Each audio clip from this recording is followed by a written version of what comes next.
And I want to take a moment and say a word of thanks to Jeannie Brown and to really the choir. They always add so much to the life of the worship, don't they? They help just carry our hearts to the very throne of God's grace. Well, who is wise and understanding among you? That was the question that James asked in this section of his letter. And in one sense, it seems like sort of a strange question to ask, doesn't it? Especially in a letter that is so focused on practical matters. I mean, of all of the problems that he might have addressed, issues he might have raised, or questions he might have answered, why would he ask a question like that? After all, isn't that sort of thing fairly obvious? I remember when I was growing up, I never had to ask who were the wise and the understanding. I knew because they were the people who always had the most knowledge about things. For example, I remember when I was in elementary school, if I had a question about sports, I knew that the go-to guy was David Lake. He knew more about sports than anyone else in our school. He had the best baseball card collection, David. He had all of the facts and stats memorized. He knew which teams were winning and losing. When it came to sports, he was the wisest young man that I knew. Or again, when I was in high school, if I had a question about biology other than the teacher, I knew that the person to ask was Beth. Right now, I don't recall Beth's last name, but I do remember three things about Beth. First, she was the prettiest girl in the school. Now, just so you know, this was before I met my wife, Carol. But I do think Carol takes some delight in the fact that I can't remember her last name. And the second thing I remember is that all of the guys in our class sort of envied me because the teacher had made Beth my lab partner. And third, when it came to biology, she made the very best grades. Personally, I'll always be grateful to Beth because she helped me get through biology. When it came to that subject, she was the wisest person I knew. Growing up, I never had to wonder who were the wise and the understanding. They were the ones who had the most knowledge about things. So in one sense, this seems like sort of strange question for James to ask, doesn't it? But then again, maybe not. Because sometimes you can know a lot about a subject and yet still not be very wise and understanding, can't you? Just a few years ago, there was a very popular politician. If I were to call his name, most everybody in here would probably immediately recognize that he was able to move easily among people. He managed to get things done while he was in office. People on both sides of the political aisle thought well of him. Some even suggested that he make a run for the presidency. But then one day it all came out. A love interest with a woman from another country, a long string of extramarital affairs, and all the rest. In the end, it cost him everything. Now, in the world of politics, he was a very knowledgeable guy. But I'm not sure there are many today who would call him wise and understanding. Sometimes you can know a lot about things and yet still not be very wise or understanding. And that's what James is saying here. He's trying to point out to us what Keith was trying to point out to the children a little bit earlier in our children's time. That wisdom isn't just about what you do or do not know, that it is more about the very way that you live your life. And James is telling us all of this because his real goal here is to help us distinguish the difference between apparent wisdom and true wisdom, what he calls earthly wisdom, and a wisdom from above. How so? Well, to begin with, he suggests that there is a wisdom that appears wise, but it really isn't. It's the kind of wisdom that our society really embraces and encourages. It's a wisdom that's built around what he calls bitter envy and selfish ambition, one whose chief concern is simply satisfying our immediate impulses. And of course, this kind of wisdom is the one that James is referring to when he speaks of earthly wisdom. You see, says James, there is a kind of wisdom that says, I don't care what it costs me. I want what I want. I don't care if I have to give up my faith, forego my personal values, hedge on the truth, sacrifice my family, or leave a long trail of broken relationships. All that really matters in life is that my wants and wishes get met. Now, on the surface of it, says James, there are times when this kind of wisdom actually appears very wise, because if you embrace and employ this kind of wisdom, then there are probably going to be times when you are going to get what you think you want. By employing this kind of wisdom, you may actually get your immediate impulses met. You may actually catch the eye of your employer and get a promotion. You may gain some material or financial wealth.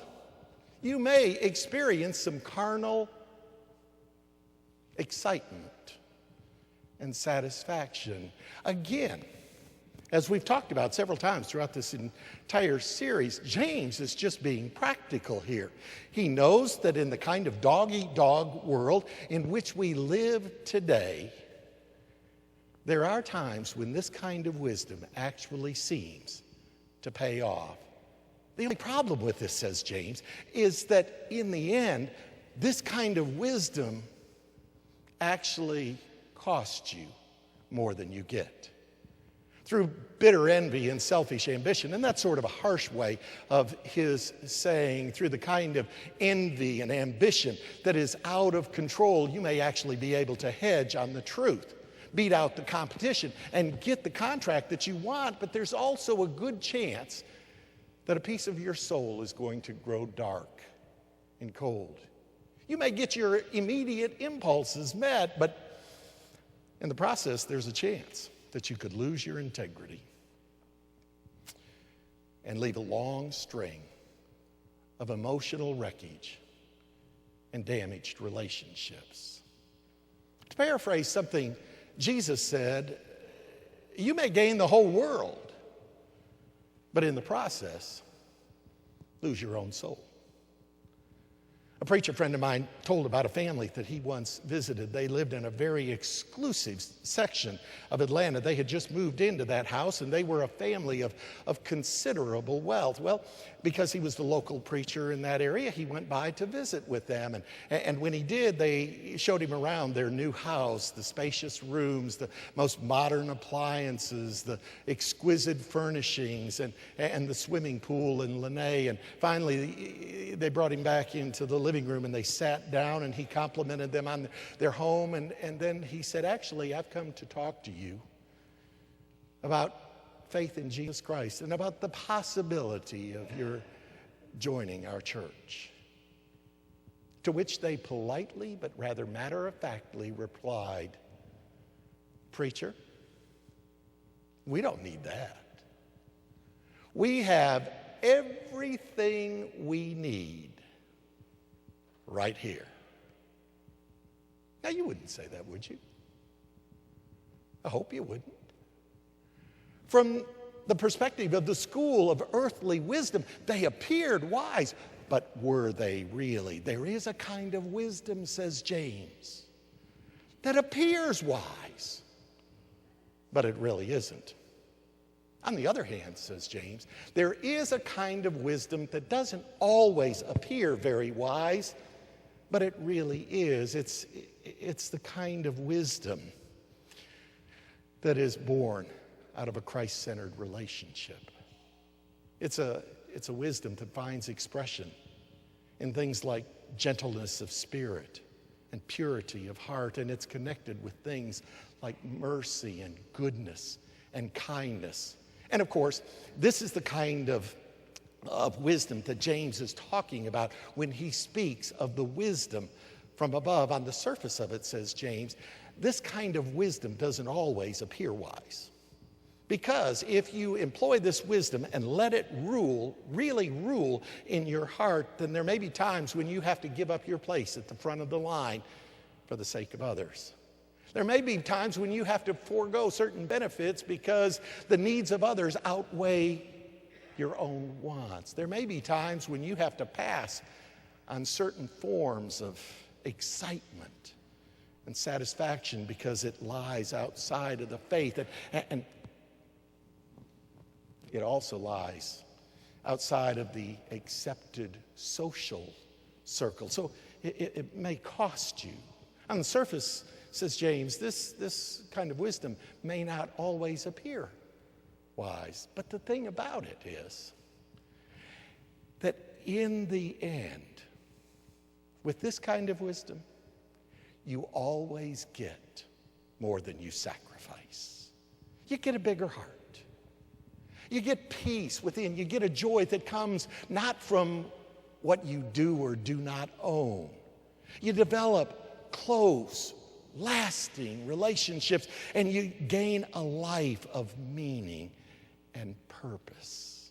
On the surface, it may not appear very wise, but it really is, says James. Rebecca Chopp is the chancellor at the University of Denver right now. But her real love is theology. For about 15 years, she taught over at the Candler School of Theology at Emory University. And then before she eventually went to Denver, she was the dean of the School of Theology at Yale University. And while she was at Yale University, she had a conversation with a man, one of her students, a man by the name of John Alexander. And that's a name that probably doesn't mean much to most of you, but there may be one or two of you in here who immediately recognize it. He was the first whistleblower in the Enron scandal. Several years before the whole thing blew up, he became aware of the problems that were emerging, and he tried to tell other people about it, but they wouldn't listen to him. And so, seeing where the company was headed, he decided to get out, and he started his own business. And then later, he went into what he really believed God was calling him to do, which was the study of biblical languages. And one day, he and Rebecca Chopp were sharing lunch together, and she said, "So what happened?" He said, "Simple. Two things. There was nothing to keep the greed in check, and there was no moral fabric within." Now, I suspect that when John Alexander first left Enron, there were a lot of people scratching their heads and thinking to themselves, he's doing a very foolish thing. But in the end, what appeared to be foolishness turned out to be real wisdom. So part of what James wants us to see is that there is a wisdom that appears wise but really isn't. And there is a kind of wisdom that doesn't always appear wise, but it really is. Which leads to a question. How do you distinguish the difference between these two things? How do you distinguish the difference between apparent wisdom and true wisdom, between what he calls earthly wisdom and wisdom from above? Well, James says it's really not as hard as you think. You can tell the difference by one main thing. You can tell by the way a person lives. You can tell not so much by the knowledge that they have, but rather by the focus of their lives and the quality of their relationships. Those who appear wise but really operate off from an earthly wisdom are those whose whole focus in life is on themselves. The focus of their heart is on what they can get. The focus of their conversation is always about themselves. The focus of their dreams is on getting more and more. And as a result, their relationships are often marked by superficiality and emotional wreckage. They just can't help it because the focus of their lives is on themselves. On the other hand, says James, those who operate according to a wisdom from above, you can immediately recognize them because the focus of their lives is not on themselves, but on Christ. The focus of their hearts is not on what they can get, but on what they can give. The focus of their dreams is not upon how much more they can acquire, but on the difference that they can make in the lives of others. And as a result, he says, their relationships are usually marked by a kind of gentleness and a fairness and a mercy. Hurts are quickly forgiven and ties go deeper and relationships last longer. Again, they just can't help it because the focus of their lives is on Jesus Christ. So, sorry, did it the second time. So, before we close here this morning, let's just take a moment and pause. And let's just ask ourselves this question. I'm coming out into the congregation because I want you to know that I'm not preaching at you. I want you to know that these are questions that I'm asking myself as well. How are you doing? How am I doing with these things? Is the focus of our lives, the focus of our hearts, the focus of our conversation, the focus of our dreams, is it on us? Or is it on Christ primarily? And our relationships, are they marked primarily by superficiality and emotional wreckage, or more by a deepening of the relationships with each and every passing day? James says that the way you answer that question is going to tell you a lot about your life, and it's going to tell you a lot about the kind of wisdom on which you operate. So, who among us is wise and understanding? James prays that it'll be you and you and you, all of us, and me. And that, my dear brothers and sisters, is the good news for this morning. Oh God, help us not only to discern the difference between apparent and true wisdom, earthly wisdom, and wisdom from above, but help us to live by the wisdom from above. In the name of Christ we pray. Amen. Our closing hymn, I believe it's hymn number 354, I Surrender All. It's got about 8